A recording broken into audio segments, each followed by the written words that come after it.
Hello बच्चों, उम्मीद है आप ठीक ठाक होंगे। एक कुछ अंतराल के बाद आज हम पुनः संबोधित हैं एक दूसरे से। लेकिन इस अंतराल की अवधि में भी किसी के ऊपर हमें लगता है कोई असर नहीं पड़ रहा है कि पढ़ाई क्यों नहीं हो रही है या कोई नया वीडियो क्यों नहीं आ रहा है। तो ऐसा लगता है कि आप लोग केवल फॉर्मेलिटी पूरी कर रहे हैं।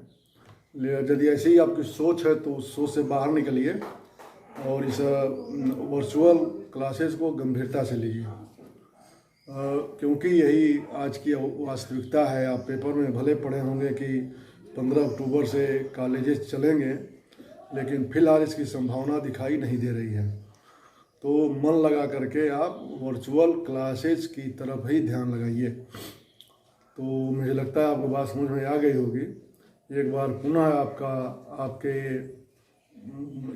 अपने यूट्यूब चैनल आदर्श स्टडी पॉइंट पर स्वागत करते हुए मुझे काफ़ी प्रसन्नता हो रही है और आपसे पुनः आग्रह है कि आप अधिक से अधिक इस वीडियो को देखें, नोट्स बनावें और अगर सब्सक्राइब न किए हों तो सब्सक्राइब कर लीजिए, लाइक आइकन बटन दबा दीजिए और अपने मित्रों के जो दूसरे विद्यालय में पढ़ते हैं, नागरिक शास्त्र पढ़ते हों, उनको शेयर करिए, या ऐसे आपके मित्र जो अभी इस ग्रुप से नहीं जुड़े हैं उन्हें शेयर करिए।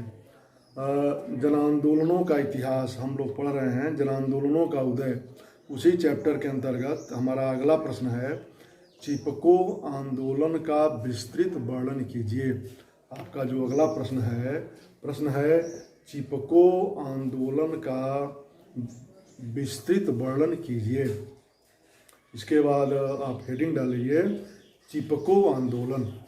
हेडिंग है चिपको आंदोलन। उसके आगे लिखेंगे, आज से लगभग 45 वर्ष पहले उत्तराखंड, जो वर्तमान समय उत्तराखंड है, लेकिन जिस समय यह आंदोलन प्रारंभ हुआ था वह उत्तराखंड आपके उत्तर प्रदेश का ही एक भाग था। अलग प्रांत के रूप में इसका अस्तित्व अभी नहीं आया था। तो वर्तमान उत्तराखंड में आज के लगभग 45 वर्ष पहले एक आंदोलन का प्रारंभ हुआ जिसका नाम दिया गया चिपको आंदोलन। इस आंदोलन की शुरुआत चंडी प्रसाद भट्ट और गौरा देवी की ओर से की गई थी। आगे चल करके इसका नेतृत्व सुंदरलाल बहुगुणा के हाथों में आ गया। इस आंदोलन में पेड़ों को कटने से बचाने के लिए गांव के लोग पेड़ों से चिपक जाते थे, पेड़ों को अपने हाथ में पकड़ के से चिपक जाते थे और इसी कारण इस आंदोलन का नाम चिपको आंदोलन पड़ा। इस आंदोलन का प्रारंभ उत्तराखंड के ही चमोली जिले में गोपेश्वर नामक स्थान पर हुआ था। 1972 के प्रारंभ में जंगलों की अंधाधुंध कटाई को रोकने के लिए इसे प्रारंभ किया गया था। इस आंदोलन में उस क्षेत्र की महिलाओं का मुख्य योगदान था। इस आंदोलन को विस्तृत करने में, इसे आगे बढ़ाने में वहाँ की महिलाओं की मुख्य भूमिका थी। इस आंदोलन के अंतर्गत गांव के पुरुष और स्त्रियां पेड़ों से लिपट जाते थे और ठेकेदारों को पेड़ काटने नहीं देते थे। ये जिस समय यह आंदोलन चल रहा था उसका प्रभाव काफ़ी व्यापक पड़ा और सबसे बड़ा प्रभाव उसका यही हुआ कि भारतीय राजनीति में पर्यावरण संरक्षण एक विषय के रूप में, एक मुद्दे के रूप में स्थापित हो गया और केंद्र सरकार ने वनों की रक्षा के लिए 1980 में एक कानून बनाया। उस कानून के अंतर्गत हिमालयी क्षेत्र में वनों की कटान पर 15 वर्षों के लिए प्रतिबंध लगा दिया गया। जो केंद्र सरकार ने कानून बनाया उस कानून में 15 वर्षों तक हिमालयी क्षेत्र में वन काटने पर प्रतिबंध लगा दिया गया था। चिपको आंदोलन की सबसे बड़ी विशेषता यह हुई कि वनों की सुरक्षा के लिए एक जागरूकता फैली और धीरे धीरे पूरे देश में यह आंदोलन फैल गया। एक समय ऐसा आया कि पूरे देश में अलग अलग नामों से यह आंदोलन फैल गया और वनों के प्रति, अपने आसपास के पर्यावरण के प्रति आम जनता के अंदर जागरूकता उत्पन्न हो गई। अब अगली हेडिंग डाल लीजिए, उपलब्धियां। अगली हेडिंग आपकी रहेगी उपलब्धियां। इस आंदोलन की प्रमुख उपलब्धियां इस प्रकार हैं। नंबर 1 डाल के लिखिए, प्रारंभ में चिपको आंदोलन त्वरित आर्थिक लाभ का विरोध करने का एक सामान्य आंदोलन था। प्रारंभ में जब यह आंदोलन प्रारंभ किया गया तो जो जंगलों को ठेकेदारों से काटने से रोका गया तत्काल में, तो उसका मुख्य उद्देश्य यह था कि तात्कालिक आर्थिक लाभ के दृष्टिकोण से जो वनों की कटान हो रही है उसे रोका जाए। लेकिन बाद में यह आंदोलन पर्यावरण सुरक्षा एवं अस्थायी अर्थव्यवस्था स्थापित करने का मुख्य केंद्र बिंदु हो गया। इसके पहले वनों को केवल व्यावसायिक महत्व के दृष्टिकोण से ही देखा जाता था। इस चिपको आंदोलन का जो घोष वाक्य था, जो मुख्य आदर्श वाक्य था, वह था क्या है जंगल के उपकार, मिट्टी पानी और बयार। क्या है जंगल के उपकार, मिट्टी पानी और बयार। दूसरी लाइन से, मिट्टी पानी और बयार जिंदा रहने के आधार। मिट्टी पानी और बयार जिंदा रहने के आधार।